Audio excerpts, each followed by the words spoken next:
No hay mejor aprendizaje que el de la propia experiencia. Hablar de constructivismo concibe la idea de cómo el ser humano, ya sea de manera individual o en colectivo, genera conocimiento. Esta construcción permanente es resultado de las interacciones entre aspectos cognitivos y sociales. Dentro del enfoque constructivista, se han derivado algunas teorías encaminadas en el estudio del proceso de enseñanza-aprendizaje. A pesar de esta diversificación, existen algunos principios básicos que comparten. En primer lugar, otorgar una explicación sobre cómo se genera y cómo se transforma el conocimiento, anteponiendo el papel que juega el aprendiz y la realidad en la que se desarrolla. Dicho de otro modo, el papel activo del educando en un contexto determinado. Asimismo, retomamos al sujeto cognoscente y las tres posibilidades que presenta en la cimentación de su conocimiento, es decir, como constructor, reconstructor o co-constructor. Dentro de las características que presenta el constructivismo, tenemos al educando como el actor principal en la construcción de su propio conocimiento. Naturalmente, este proceso requiere de un ambiente de aprendizaje establecido, donde el educando se sienta motivado.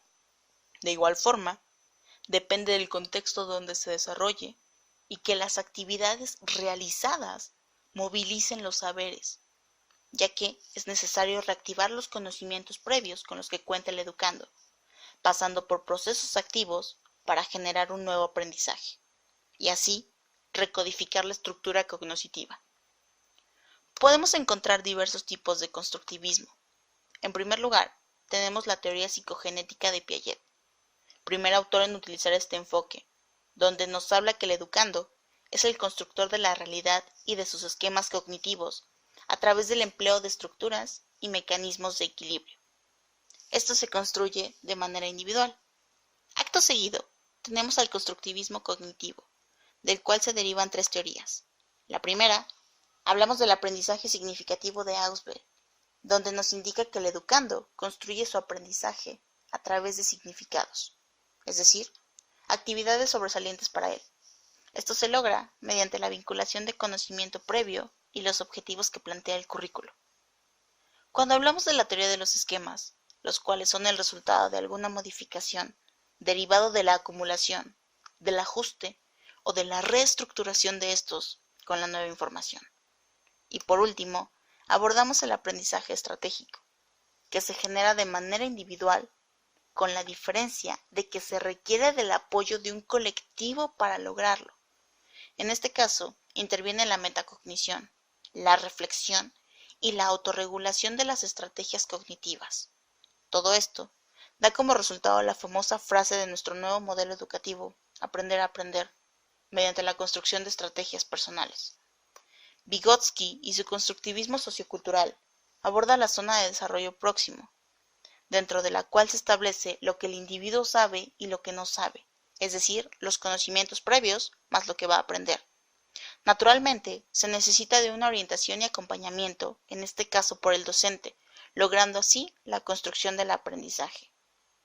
Asimismo, tenemos el constructivismo radical, el cual antepone al sujeto como el constructor mediante la aplicación de construcciones endógenas, donde este conocimiento depende de las experiencias personales y la reflexión de las mismas, es decir, uno como docente no puede transmitir el conocimiento derivado de las experiencias de cada individuo.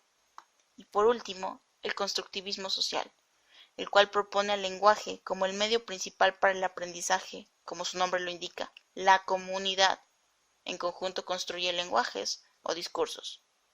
Acorde al docente, es nuestro papel despertar en los educandos la curiosidad y el interés de un aprendizaje autónomo.